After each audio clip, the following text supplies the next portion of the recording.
Welcome to the Featured Anime Podcast. I'm your host, Jack. And I'm Rick. And today we are talking about Made in Abyss Journey's Dawn, which was my choice, more so to kind of get Rick to watch it, simply because a coworker of mine recommended it to us. But before we dive into this week's episode, I want to give a special shout out to Tokyo Treats, who is inviting everyone to experience Japan from the comfort of their own homes with their snack boxes. Now, I know what you're asking, Jack, what is Tokyo Treats? Well, Tokyo Treat is a monthly pop Japanese snack box subscription service. Well, you get up to 20 of the exclusive limited edition and seasonally flavored flavors in Japan. And these are snack flavors that are only available in Japan for a limited time. Now, I know what you're thinking. Jack, is it someone just like randomly going in there, pulling stuff off a shelf, shoving it in a box, sending it my way? And the answer to that is no, not in the least. In fact, Tokyo Treat has a theme for every month, and this month's theme is Snacktacular Christmas. Now, Christmas in Japan is really one of the happiest and yummiest times of year, and the team is thrilled to bring you a taste of amazing holiday flavors through their Snacktacular Christmas. It's packed with a special edition box full of Santa's approved candies and treats, like the Kit Kat strawberry chocolate cake, Christmas Kotoku donut, Christmas cake gummies, and Christmas crunch mix, along with plenty more treats in there for you. Now, a couple of my favorite treats aside from the Kit Kat is the sour cream potato crackers, the snow sugar Corinthos, and the Christmas pizza corn snacks, which honestly are one of my favorite ones. And I would not be opposed to Tokyo Treat sending me an entire box full of those, simply because they are so delicious. Now, if you don't want any treats or snacks or anything like that, it also comes with ramen. And honestly, the ramen that it comes with is also very delicious. I do give it a thumbs up and highly recommend it. Now, you also, with your box, will get a booklet. And this booklet will tell you all about the treats and the allergen information and everything else that are in there for those who have allergies. This is a great guide for you to be able to make sure that you're not going to be eating something you can't be eating.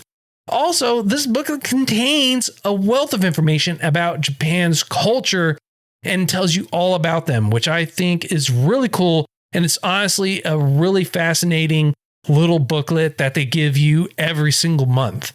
It is honestly, hands down, recommended that you get Tokyo Treat snack boxes. Now, special for our listeners only, you use code FEATUREDANIME for $5 off your first Tokyo Treat box through our link that's provided to you. If you use that link with the promo code FEATUREDANIME, you get $5 off your first box. And trust me, it is worth it. And the treats in there are absolutely tasty. I cannot sing the praises enough.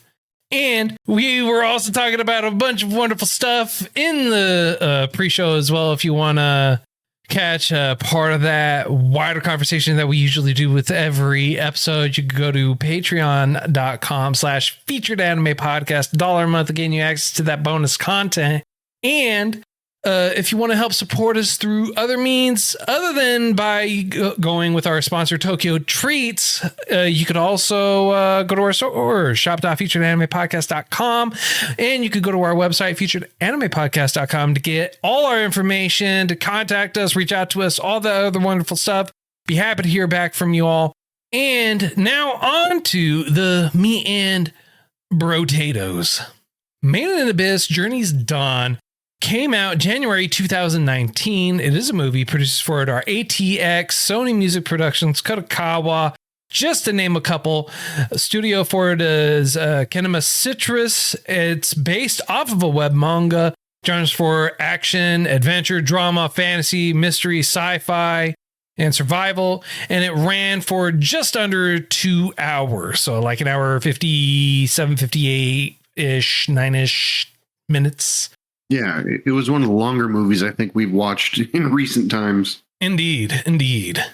Now, Honestly, this is a really, I felt was kind of a really solid movie, in all honesty, for me. The artwork for it was really, really well done. The music was very, very well done. But kind of initial first thoughts, Rick. Tell me what are your initial thoughts for it? Well, considering the fact that I know that it's not necessarily based off of, but it surrounds an existing anime, my initial reaction, my initial thought is, if the movie is this good, how much of the anime is actually being covered? And it was one of the things I was going to ask you about later on, and I will ask you later on. But I like it. I like it a lot.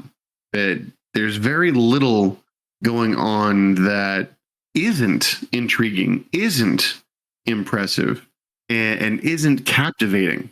Okay. Well, so the movie basically is the first, like, I want to say third to half of the anime. And so basically kind of the story behind this is an entire settlement or group of people have come to live on this island. And while they're on this island, they are there to go down this giant pit, this abyss that's in the center. And the further down you go, the more reactions and issues that you end up having as you go down this abyss. And it honestly kind of gives you the air of, they're trying to figure out and uncover the mysteries of the abyss, like why it's there, who lived there beforehand, and everything like that. Well, our main character for this, Riko, her mom went down to the abyss, and you have different ranks and levels for whistles. So you have like a bell, which is people who are under 5 years old. You have red whistles, which are children who are under the age of 15, I think it was, or something like that. And then you have blue whistles, which can go down to a certain level. And basically, once you get to the second level for a red whistle, it's considered you're committing suicide, and no one will go after you at that point. But blue whistles, they can go down further. And then once you get down to like the fourth level or fifth level, you have to be a black whistle. Like you're not going to go beyond that point. And to go beyond the sixth level, you have to be a white whistle. And white whistles, they don't go, at least in this movie, details of how you get the white whistle and who is given the white whistle. But you are basically, if you go down to the sixth level, and if I remember correctly in the movie, they say once you go down to the sixth level, that's it. Like there is no coming back. It's like past the point of no return for them. And Riko sees her mother's whistle come back. She gets this calling basically saying, come down, come find me. And so she ends up with this boy who's a robot she names Reg, going down into the abyss to chase after her mother. And this is basically her journey going down into the abyss to try and find her mother, to go down beyond the sixth layer to find out where she actually is, because she doesn't believe that she is actually dead. And the only reason why she is being told she's dead is because her white whistle came back and she is being told that her mother's dead. Now, one of the things that there's a lot of world building here. I need to preface this with that. There was a massive amount of world building. I think that when I talked to you, I said copious amount, but semantics at that point. One of the things that I found very intriguing was that the abyss is this black pit that not even light gets out of. And when you go down there, it's a full-on blue sky day. Sunny, lots of light.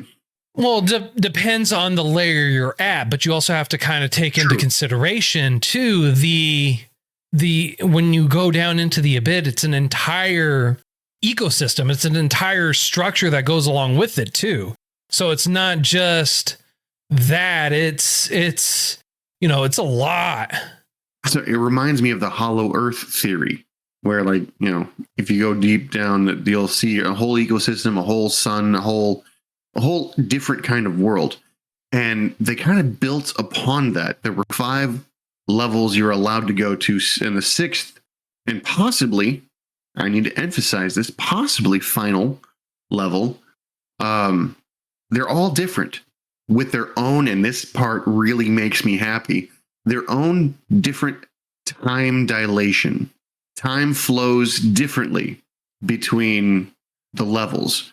At least that's what I got out of it. Well, so what they talk about is the perception of time becomes distorted the further down you go into there, which, I mean, like, scientifically speaking, I mean, like, that is a fact. The further away you get from the earth, the flow of time is different versus how it is on Earth. So it only makes sense that going further into the core of the planet would have a difference in time, right? So that's kind of the mentality, I guess, that they're getting for it. I mean, I hope to God we don't use I don't apply real world logic to this, because it would hurt me a little too much in my head. But I'm just happy with them being like, time flows differently to you than it would be to me. If you go down a level, you might think it's a crazy long time, but for me, it was only 10 days. See that? And they're like, well, if you go down to the level 6, up here, it's been 10 years, but down there, could have been hours. Well, they didn't say hours. They said it could have only been a few years. So yeah. It's not that dramatic or drastic of it. Fair. But nobody knows. That's true. That's true. No one that's ever come back knows. The other thing that they also kind of point out too is the weight and structure that they put on the whistles. So basically, the further down you go, your level that you're at really kind of helps lend credence to the information that's being put up.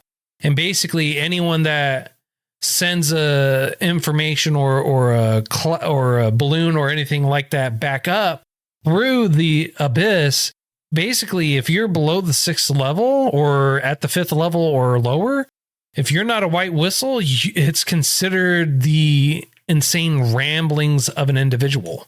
Well, how do they know who it is? If not, they send the whistle up, and then that means you only have one chance to send an appropriate message. Well, it's not that they don't send, it's not that they don't know who it is, because the information that's being sent back is going to be signed by a specific person. And so they'll know, the person signed this. It's like, because whoever's going to want to send it back, they're not going to want to put someone else's name on it, because they're going to want to gain that credit, the recognition for the discovery and everything on it. So that makes sense. So you're not going to want to sign it. Oh, this white whistle said this. And then that person's going to gain all the credits. So when you come back, you're going to be like, I'm the one that actually discovered this. Or I'm the one that did this. They're going to look at you and be like, no, you didn't. So-and-so said this. I get what you're saying with that, but it seems to be a very easy way to discredit somebody if you wanted to. You know what I mean? Right. I'm glad you're more honorable. Right. Well, I also feel like that there's a lot more thought into the process of how they're able to identify it and everything else. So I'm just going based off of that makes sense. Initial assumptions on it. All right. That makes sense. Now, just curious, on your first, you saw the series before the movie, right? I did. Did you at any point in time feel that this was going to turn the way of Afrueta, where she is accidentally pushed or falls down to the lowest level of the pit that needs to survive? Well, even in that regard, he wasn't pushed down to the deepest or lowest levels and survive. And at no point, no, he wasn't. But and at no point did I think that was going to be the case, considering the fact that if she was pushed down into that level and try to survive, it would be horrible. And so they do explain the levels and the repercussions that you have when you're trying to come back up. Yeah, no, they they made that very clear, and I was really happy that they explained why you can't go down and up and down and up in rapid succession. Very similar to I think it's called depth poisoning, but basically you have you get sick if you go from deep sea to the sea level fairly quickly. Yes. Nitrogen in your blood will slowly kill you, all that stuff. So I'm happy they were able to do that. I liked the fact that they introduced hey, if you're going to be a blue whistle, in order to reach this area, there's a sickness. Here's the immunization for it. Make sure you take it. Yeah. But like each level has its own problems that and you're right, if you are not the correct whistle, if you don't have the qualifications to go there, it's not the people that are going to get you. It's the environment that will reject you. And the whistle, the only thing it does is give you the ability to go there. And the people who are in charge made this system that if you have a blue whistle, a purple whistle, you are given certain things that won't help you thrive, but they'll help you survive. And so you'll be given the know-how of it, right? So you'll be given the skills and the training and everything like that to be able to go on to the second, third, fourth, fifth, sixth layer beyond, right? And don't necessarily gain the artifacts. So the primary reason that they're going down there are for these artifacts, and it's meant no one knows what these artifacts are. Technically, no one knows really, at least right away, what they are, but they are very important, and people kind of go down there to try and gain them to bring back up. So you have like what was it in the movie? They talked about the silent bell. They talked about a couple of other ones as well. So, and then you also saw a bunch of other useless, or they claimed useless relics at the exact same time. Yeah, they're just useless to them. Yes. But so I don't necessarily think it's you're trained to be this level. It's you've gained enough experience that you've graduated from a red whistle to a blue whistle to a purple whistle to a black whistle to a white whistle. And if you look at it like that, the white whistles are the most prepared, but also the least helped, because they're forging the path ahead. Every mistake that they make, everyone else gets to learn from. You know what I mean? Yeah. I mean, it's exciting to be a front runner, and it's really, really intriguing, and it's a fantastic story model. But I mean, I don't think I'd want to be a white whistle, to be perfectly honest. I enjoy life a little too much. Right. Well, being I won't go there. I'll let you watch the movies and figure everything out as you go along, because being of the unique situation where you know what's going to happen. Yeah. Well, I know how you gain the white whistle, which is well, don't tell me. Which is explained in the third movie, how you get the white whistle. Oh, tell me off screen. I'm kind of curious now. Either way, not either way. Nope. I'm not going to tell you. We're going to watch it anyway, so it'll be there. It'll get there eventually.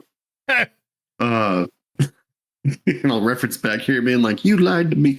But yeah, like the way there was a lot of plot bombs thrown out that find their ways into being a passive, not passive, but it being a passive phrase. You're like, whoa. That seems like it's going to be a lot more important than you're just a throwaway sentence. Also, I'm sorry. I remembered now. I know I'm jumping around, but where this reminded me of Aphrodite, she was being chased around by a big monster. Right. And she came to a cliff, and I thought she'd have the plot armor that would throw her down to a level that would allow her to gain powers and stuff like that. Oh, I gotcha. Yeah, no. Yeah. No, I'm pleasantly surprised that didn't happen. Yeah, honestly, one of the great things about this too is her level of detail in which she goes through everything as well. So she is aspiring to be a great researcher, artifact digger, and go towards the abyss. And the level of detail at which she researches something is also very cool. So when Reg saves her, it's funny because she goes into detail about everything that she did to him to experiment on him. It's like tried drilling him, setting him on fire, stick stuff up his butt. Literally said that, checked. It's like, oh, he's got a manhood and it all checks out. And he's like, wait, what? You did what? With what? And the what? So it was, and she's just like listing it off, and she has her little book. She has everything written down and drawn out. Like, it is hilarious. It's hilarious. Honestly. I loved it. The funniest thing to me was she wasn't the only one to do that to him. Yeah. And it was treated as if it was commonplace. And he's over here like, what? Don't touch me. He's like, why? No. Why you do this to me? He's like, why do people think this is normal? Stop. No. No means no. Back up. Yeah. But he's I'm not going to say he's so weak, but because he's got this, like, the incinerator is what they call it eventually. Right. This laser beam, this Iron Man blast out of his hand. And like he has the ability and potential to be what I consider to be a very useful bomb, for lack of a better way to put it. I feel like he's a key of some kind. I feel like he's more important to somebody else, if that makes any sense. Oh yeah, no, it makes total sense. And he will prove to be more useful as time goes on. However, I feel like right now he's kind of useless, and he's got a lot of useful traits and things like that, but he's not being used to his full ability. Aside from the fact that, so like here to kind of give you an example, when you go down in the first layer and you come back up, you'll get some dizzy or you'll get a little nauseous for it. But when you do the like third layer, right, you'll end up getting vertigo and you'll hallucinate and everything like that. And for Riko, it's actually very, very dangerous for her because she'll start hallucinating. She could wander into a very bad particular area versus Reg, who won't have that side effect at all, right? Because you can see this even in the second layer when she's going down and coming back up. When she's meeting Ozen for the first time, Riko gets very violently ill. She gets really, really sick from just that small ascent, even from the area where it's lighter. That barrier is the lightest, and that's a key word that they even said. It's like the curse isn't as heavy as it normally is in this, as it normally is everywhere else, and that's why they built it right there. Built a little habitation. Yes, inside the trees. The what they call them, the settlers or something like that. Anyway. The other thing that I thought was really, really cool, it was really well done, was Ozen talks about, how people view and believe in the Abyss. Like the Abyss for them is their religion. It is their God for them. And it goes into details about why that is. Because when you're down there, you have like nothing else, and you are seeing things way beyond your comprehension. And it goes into some pretty dark and horrific stuff. And one of the animals on there, or creatures on there, is like the corpse singers or something like that. And they basically mimic the cries of the people they killed and are eating to draw others to them, so that way they can kill them as well. Yeah, like that was straight creepy. And it reminded me of like not a chupacabra kind of thing, but they're skinwalkers. And what, like the stories you hear in real life, where they're like, if you hear someone screaming for help in the middle of the night, don't go help them. And it's either hyenas or skinwalkers. This is the kind of stuff that feeds into those nightmares. Yeah. Like, I'm not going to say it was haunting because it wasn't that scary, but dear Lord, it had potential. Oh, yeah. It had extreme potential. Yeah. And it was. And what's great is when, so that one snake or serpent that was right there on that first layer for them at the beginning, they even state, oh, this isn't even supposed to be this high up. It's supposed to be further down. is supposed to be deeper into the abyss than what it is. What's it doing up here? Simply because the level of skill you have to be able to dodge, survive, and evade it is far, far above than what a red whistle has. Correct. And it reminded me, for lack of a better way to put it, if you go to an aquarium and they have a large multi-fish tank, there are certain fish that stay on certain levels because they're happy there. They're comfortable there. And that's what it kind of reminded me of. It reminded me of a very big fish tank where, the more dangerous, higher pressure animals were lower down. Like the deeper you go, the more dangerous it gets, and the other difficulties you'll find other than beasts. And one of the quotes in this movie that I found really interesting is, if you go down, I forget what the quote exactly was, but it was basically, oh, no wonder nobody wants to come down here to save you, because it's not really about bringing you back as it is surviving. Like, no one's going to chase you down here because there's things that'll chase them. Yeah, exactly. I mean, and the deeper you go, the more dangerous it's going to get too. One thing I really am happy about, and you already touched on this, is the world building. And again, they don't just like go copy and paste this or that, or like what CJ had said in our chat, like a Dante's Inferno's Rings of Hell type thing. It's not even a copy paste cookie cutter type thing like that, because every ring, every area has its own unique feel. And when you're going through it, it is an entirely different world. And it's not like a world where it's perpetual suffering or anything like that. It is a world where people can and do make a life down there for themselves, because that's what they believe in. That's their world. That's their life, right? They can't imagine a life outside of it, right? And there are people that are just inevitably drawn to the abyss, and like they can't help but be drawn to the abyss. It's actually kind of funny. The title of the book, and not the book, the title of the anime, and the What? do they call it the abyss? What? They call it the void.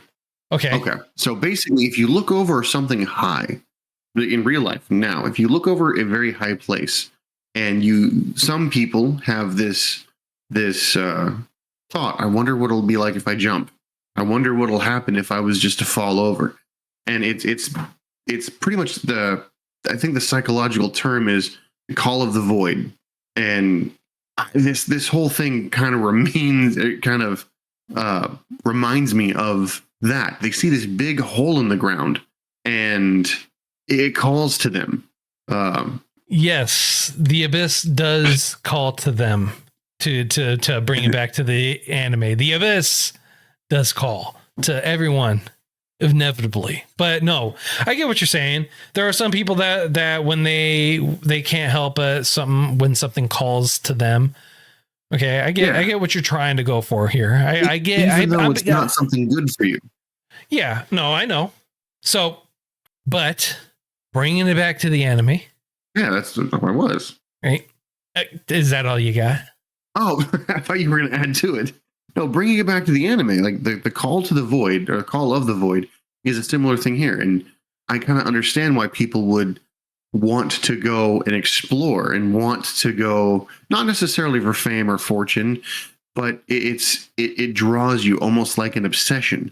And they live there until they get acclimated, and their itch, for lack of a better word, is scratched until the further void calls them, and they have to go further. Eventually, I feel like they will eventually go all the way down to level 6, whether they like it or not. Or beyond. Because we don't know if level 6 is it. We don't know if level 6 is it. This is true. To the bottom of the void. They're called for the adventure. Right. Some, not all. Right. The other thing is when you're down there in the void, you also have to compete with other areas and other people, and people that aren't technically a quote unquote whistle, right? Yeah. So you have to deal with like basically scavengers who will go down there and sell things on the black market and everything else having to do with the void or the abyss versus the people that are legitimate for them going around and gathering it all up for scientific research, I guess, is how you kind of want to spell it.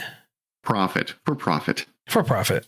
But the entire ecosystem at each world is also very intriguing. So like at the second level or the second layer, basically everything is inverted, right? The people are standing upright, but everything's growing in reverse and the flow is in reverse. So instead of water flowing down, it flows up.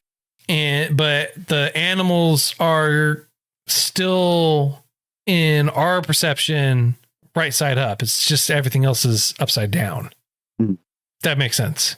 Well, you have to see it to understand it completely. But yeah, it's quite interesting.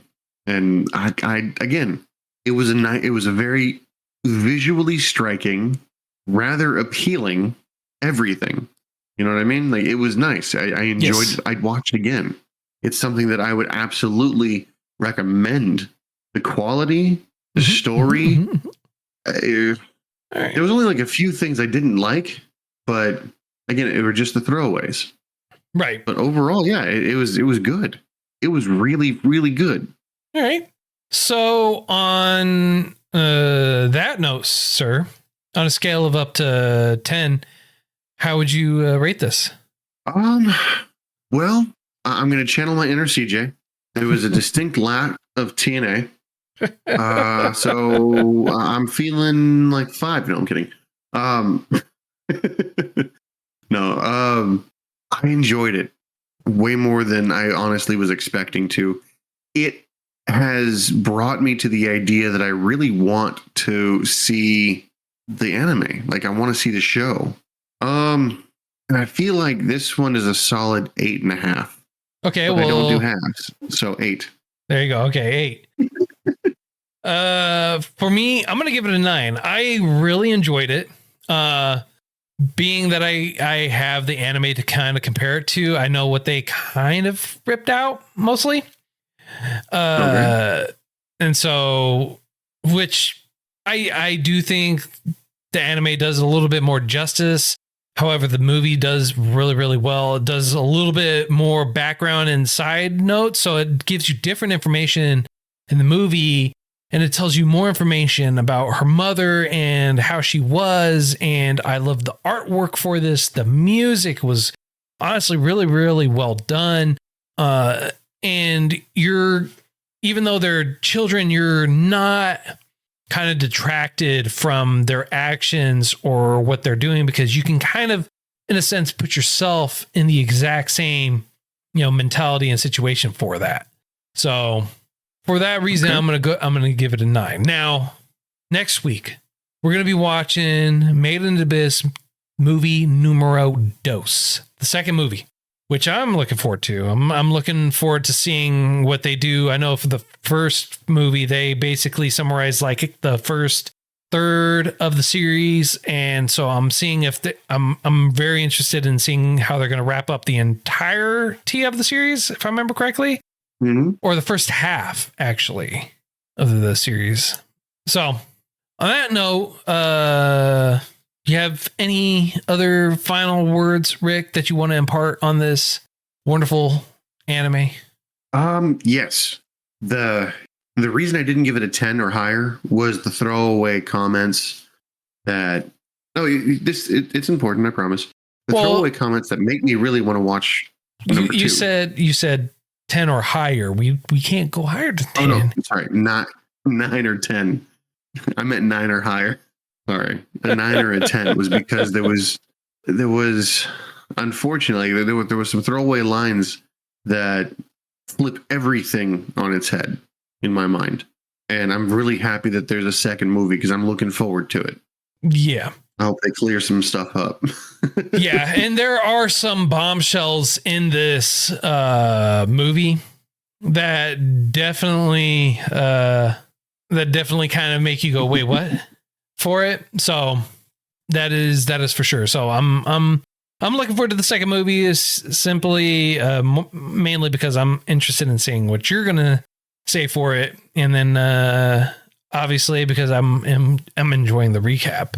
So that's all the time that we have for today, though. If you feel like we got something right, got something wrong, did it too much justice, not enough justice, or anything else, feel free to reach out to us. All our contact information is available for you in our show notes. You can also go to featuredanimepodcast.com if you want to hear some of the pre and post show that we usually do with every podcast. Well, not every podcast, the majority of the podcasts. You can go to patreon.com/featuredanimepodcast. $1 a month will get you access to that bonus content. And if you also want to help support us through other ways, like with our sponsor, Tokyo Treat, you can use coupon code Featured Anime for $5 off your first box from them, along with our affiliate link down there. So be sure to use that link and coupon code Featured Anime for that savings, and it helps support us, help us grow.